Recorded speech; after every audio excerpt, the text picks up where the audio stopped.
You can see, guys, how the peoples are actually living in villages.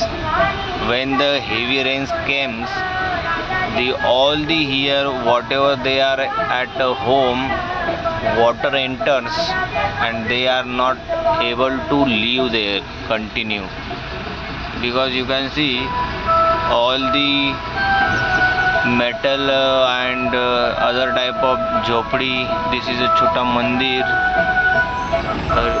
some of the nalas there, and how the peoples are standing outside that home. You can also see the road conditions. He is running for his taking a bus, and some people are living. So whatever you have, don't regret.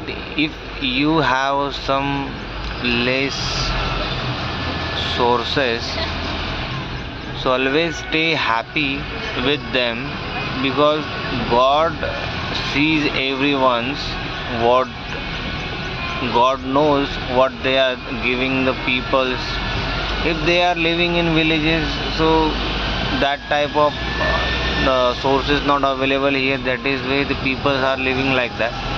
But in cities, people get all the things, still they not happy.